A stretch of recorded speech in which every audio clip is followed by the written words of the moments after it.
Operação secreta no Flamengo. Nova firma de reforço e Flamengo trabalha na maciota para ter outro já. Vamos comentar tudo isso e muito mais. Você que tá aí, toca aí, meu parceiro e minha parceira. Tocou, então vem comigo, rubro-negro. Vamos às notícias do Flamengo. Eu tô aqui diretamente do aeroporto de Salvador, na Bahia. Daqui a pouco tô pegando ali o avião rumando a Guarulhos, em São Paulo. O Flamengo vai enfrentar a equipe do Corinthians em São Paulo, tá? Então, lógico, vou falar um pouco mais baixinho aqui para não perturbar as pessoas que estão próximas de mim aqui no aeroporto. Mas não tem essa. Onde que a gente tá, a gente vai passar as informações do Flamengo. A delegação do Flamengo está tendo problemas para voltar à cidade do Rio de Janeiro. O Flamengo não voltou ontem logo após a partida. A logística apontava um voo de meio-dia, chegando ali por volta das 2 horas da tarde na capital, Rio de Janeiro, né? O voo que decolaria ao meio-dia foi cancelado, segundo Gabriel Orfão, da equipe Paparazzo Rubro-Negro, por dificuldades para pouso aqui na capital baiana, e realmente estava chegando aqui no aeroporto muita ventania, tá chovendo, o tempo tá fechado, então, lógico, para não ter nenhum tipo de problema, o piloto da aeronave decidiu por esperar o tempo dar uma maneirada aí para o Flamengo estar voltando à cidade do Rio de Janeiro. A delegação do Flamengo aguarda um novo voo que decolaria entre as 3 e 4 horas da tarde, beleza? Mais ou menos esse horário que o Flamengo deve decolar, deve chegar ali por volta das 5, 6 da tarde no aeroporto internacional do Rio de Janeiro, Galeão. Quem sabe até chegar junto do Carlos Alcaraz, que chega à cidade do Rio de Janeiro, no mesmo aeroporto que o Flamengo vai desembarcar, ali por volta das 10 para as 6 da tarde. Então vamos aguardar essa situação e a gente vai atualizando aí vocês naturalmente sobre isso, tá? Flamengo espera ter volta de Pedro contra o Corinthians, mas problemas musculares explodem em 15 dias. Então temos finalmente aí, quem sabe, uma boa notícia do Flamengo, que é essa situação do Pedro, tá? Que deve estar de volta ao Flamengo em breve. Jogadores rubro-negros chegam a 5 lesões parecidas na coxa nas últimas 2 semanas. Você tem o Arrascaeta, posterior de coxa, Gabigol, posterior de coxa, De La Cruz, posterior de coxa, Michael, posterior de coxa, né? Inúmeros atletas aí com o mesmo problema na coxa e no posterior de coxa. Vamos treinar aí mesa flexora, né, gordão? Vamos treinar aí, fazer um stiff, fazer alguma coisa aí, porque esse posterior de coxa aí realmente tá complicado. Michael e De La Cruz ainda vão passar por exames de imagem para saber a gravidade dos seus respectivos problemas na vitória de ontem que o Flamengo teve aqui em Salvador contra o Bahia, beleza? Mas o temor é grande por mais 2 lesões musculares se multiplicarem no elenco do Flamengo. Se confirmadas as lesões do Michael e do De La Cruz, e acredito que a do Michael vai ser confirmada, o cara saiu carregado ontem da partida diante da equipe do Bahia, né? O De La Cruz já saiu ali mancando, enfim, de repente pode ser algum desgaste, alguma coisa assim, vamos ver nesses exames. Pedro e Gabigol se machucaram no dia 15, contra o Bolívar no Maracanã. O Camisa Nova, aliás, tem um retorno projetado contra o Corinthians, domingo, em São Paulo, às 4 horas da tarde, quando o Tite reencontra o seu antigo clube na Neoquímica Arena. Ainda tem esse fator importante também. 3 dias depois, foi a vez do Arrascaeta sair lesionado contra o Botafogo no Newton Santos, e agora, na última quinta-feira, Michael e De La Cruz também saindo lesionados, beleza? E aí, gente, o Tite, que sempre leva um membro da sua comissão técnica para as entrevistas pós-jogos, curiosamente não tem levado o preparador físico Fábio Mascheredian, quem poderia comentar melhor sobre as últimas lesões. Após a vitória sobre o Bahia, o técnico foi questionado e falou que não tinha tempo suficiente para falar sobre isso, que não queria expor atleta e coisa e tal, né? Saiu ali, né, na maciota o Tite, como ele sempre faz, mas é lógico que ele não vai levar o Fábio Mascheredian para a coletiva, porque o Fábio Mascheredian, lógico, será exposto a perguntas desconfortáveis. E assim, ninguém está dizendo que é culpa da preparação física do Flamengo. Eu não seria leviano de chegar aqui e falar é culpa da preparação física e coisa e tal, sem, lógico, ter um diagnóstico melhor do que está acontecendo no Flamengo. Mas acho que ele poderia, quem sabe, ir para a coletiva para falar melhor sobre essa situação. Antigamente ia direto, poderia ir para falar sobre essas lesões do Flamengo. Apesar do departamento médico cheio, a boa notícia é do Pedro. O camisa 9 já se recuperou e voltou a treinar com bola essa semana e deve retornar à relação na partida do próximo domingo na Neoquímica Arena. O centroavante é o artilheiro do Flamengo com 31 gols, sendo 29 em partidas oficiais e mais 2 em amistosos no início da temporada. Já o Gabigol está em fase de transição e começou a fazer trabalhos no campo essa semana, mas ainda de forma separada do grupo. A Arrascaeta continua em tratamento de fisioterapia, ainda não voltou a trabalhar com bola. O clube tenta preparar a dupla para ficar à disposição do Tite após a parada do calendário para a data FIFA. E aí, esse mês de setembro vai ser decisivo, como foi o mês de agosto. O Flamengo passou pelas provas, todo mutilado, todo desfacelado, é verdade, mas passou, né? Passou na Copa do Brasil, passou na Libertadores, tá lá no bolo dos times do Campeonato Brasileiro, enfim, aquela situação toda, enfim, mas vamos aguardar aí, né? Acredito que pro jogo contra o Bahia a gente já deve ter o retorno dessa galera, só não teremos ainda incorporados ali os respectivos reforços, porque eles só podem ser inscritos na semifinal da Copa do Brasil. Mas quem sabe a gente deve ter gente nova aí já contra o Corinthians, tá? Pela necessidade que o Flamengo tem, logicamente a gente vai falar sobre isso. Até o Luiz Roberto, rapaz, narrador da Rede Globo, ontem comentou, né? Tá aqui, ó, o Flamengo está sofrendo em profusão com problemas musculares. Na verdade, o Flamengo não. O futebol brasileiro está sofrendo por conta do acúmulo de jogos no meio do ano. Todos os times têm desfalques importantes e é desumano o calendário do futebol brasileiro.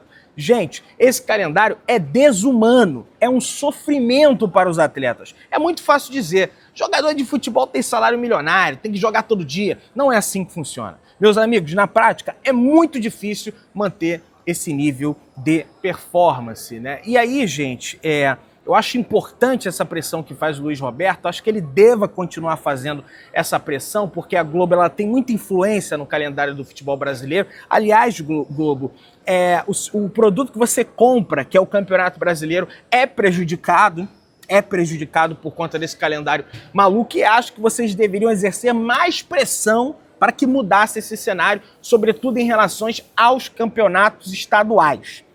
A culpa do calendário é o estadual ser inchado.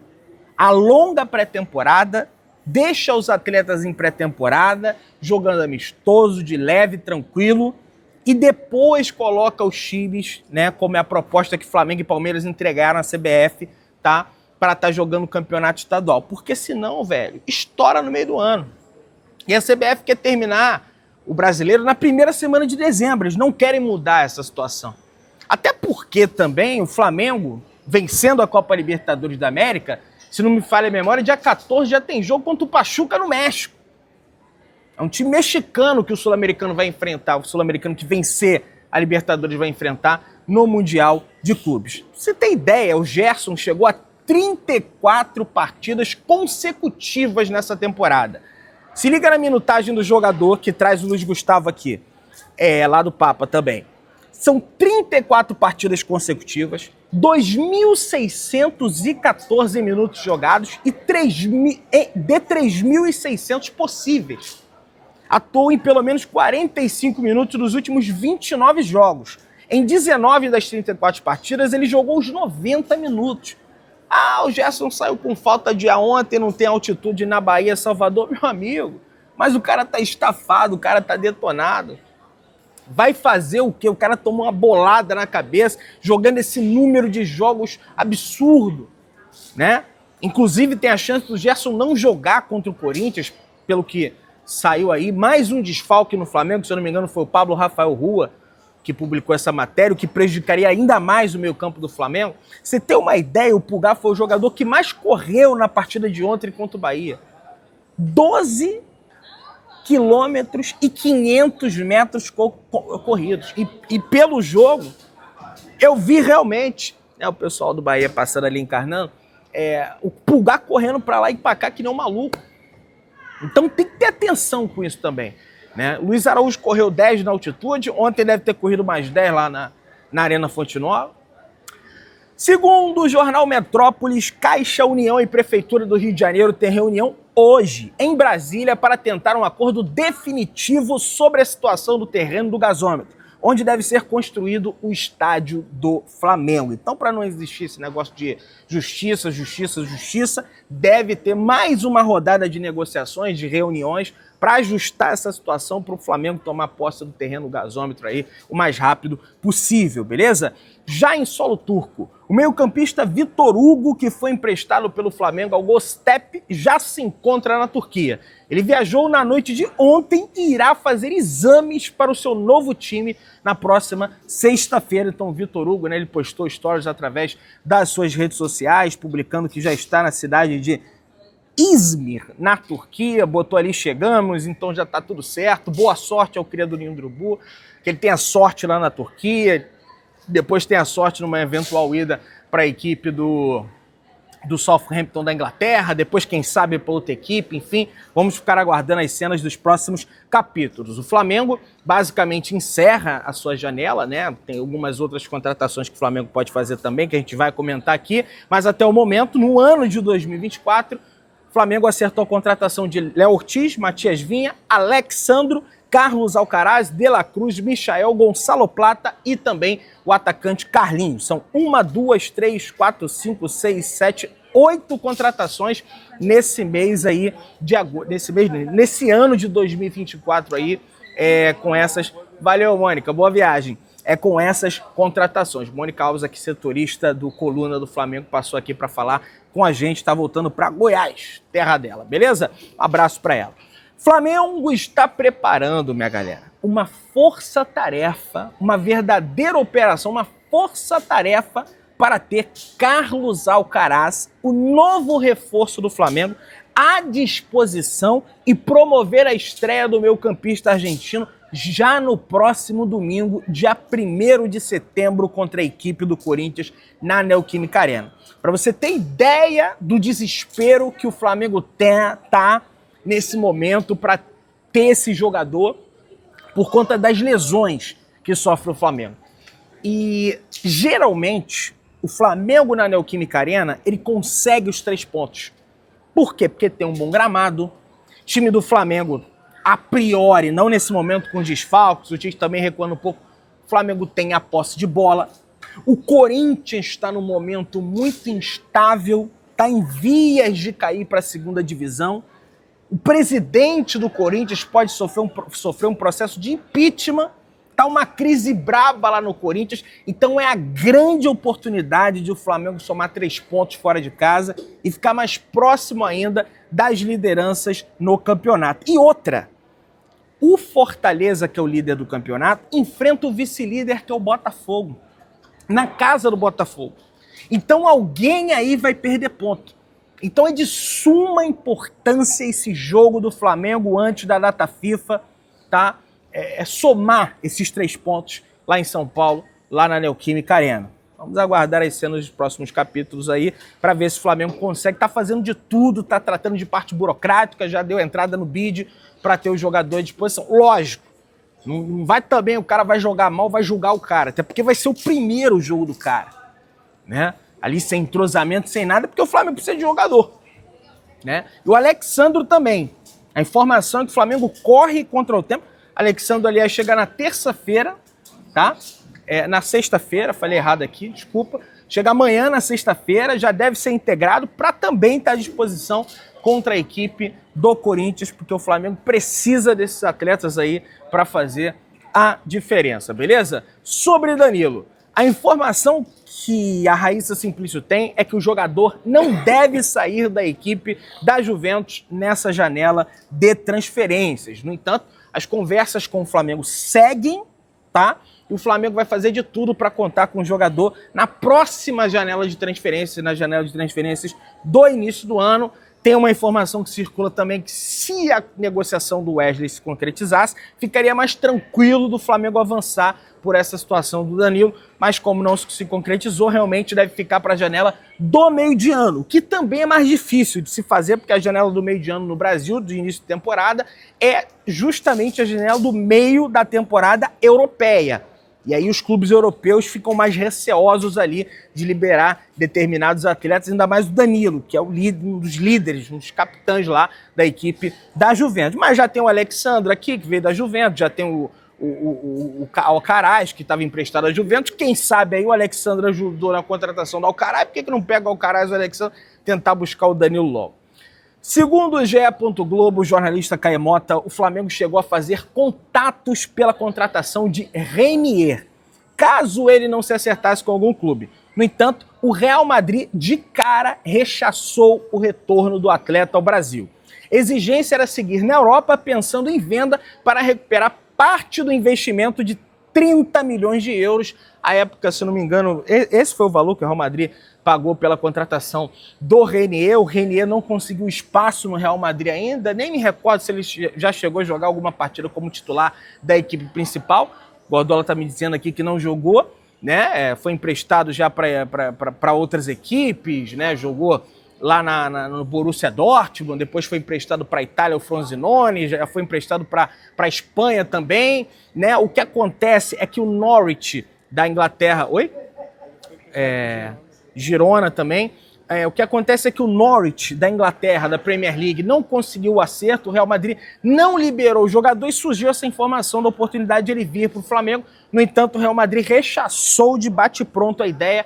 O jogador deve seguir na Europa e deve acertar aí com a equipe do Girona. Novamente, deve voltar o Girona, corrigindo, deve voltar a equipe do Granada, tá?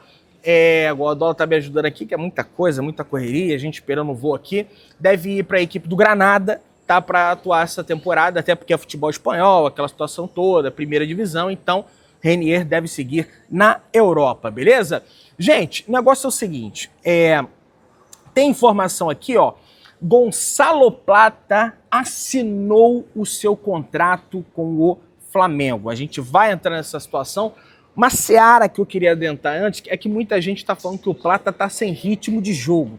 O negócio é o seguinte, o último jogo do Plata foi no dia 28 de julho, pela pré-temporada do Al Sadd, do Catar. O atacante está em Madrid, treinando com um preparador físico pessoal. Então ele não tá zero bala, não tá ali no encaixe. Então ele não vai. Contra o Corinthians a chance é praticamente zero da gente já ter o Plata disponível. No entanto, esse período de data FIFA vai ser muito importante para que ele se entrose, para que ele ganhe o melhor preparo físico, enfim, aquela situação toda, beleza? E aí, minha gente, o negócio é o seguinte, o Flamengo tentou contratar Carlos Alcaraz no final do ano de 2021, mas a proposta foi considerada baixa pela equipe do Racing. No meio do ano, o Flamengo tentou novamente a sua contratação, mas não conseguiu, já em 2022. Em 2023, o Flamengo tentou novamente a sua contratação junto ao Racing, mas o Southampton chegou e contratou o jogador. No meio do ano de 2023, mais uma vez o Flamengo tentou, mas o Southampton, rebaixado, não conseguiu a contratação. Enfim, o Flamengo conseguiu a sua contratação em agosto de 2024. Então, meio que foi uma novela aí para o Flamengo acertar a contratação do Alcaraz, jogador que chega ali às 10:06 da tarde na cidade do Rio de Janeiro, mas foi uma novela menos divulgada, né? Temos novela aí, por exemplo, como Claudinho, aquela situação toda. Então a situação aí do Carlos Alcaraz foi diferente, foi uma novela ali menos assistida, beleza? Flamengo chega a um acordo com a Al Sadd e aguarda a assinatura de Gonçalo Plata para anunciá-lo. Informação do Fred Gomes em conjunto com a Letícia Marques, revelado pela equipe do Independiente Del Valle. Já vamos ter jogador para altitude, né? Já jogou na altitude o Gonçalo Plata, né? De 2.800 e poucos metros. Atacante de 23 anos assinará contrato válido por 4 temporadas. O equatoriano Gonçalo Plata está em vias de ser oficializado como quarto reforço do Flamengo. A diretoria aguarda a volta do documento assinado para a conclusão do negócio. Inclusive, deve ser anunciado hoje, tá? Vamos aguardar aí esse ano nos próximos capítulos, mas deve ser anunciado hoje, ou então já foi anunciado, dependendo da hora que você está vendo o vídeo. O rubro-negro paga inicialmente 4 milhões e 250 mil dólares, 24 milhões de reais por um percentual e compra restante de forma progressiva, combinado por metas. O percentual será quitado agora superior a 30% e há gatilhos incluídos para que uma nova fatia seja comprada. A operação total será fechada em 9 milhões de dólares, cerca de 50 milhões de reais. Ficou acordado também que o Al Sadd ficará com 30% do lucro em eventual venda futura. Então, mais uma assinatura de contrato com o Flamengo. Gonçalo Plata, você que está aí, daquela moral de sempre, se inscreva no canal, assine o sininho da notificação, deixa o teu like, tamo junto, saudações rubro-negras.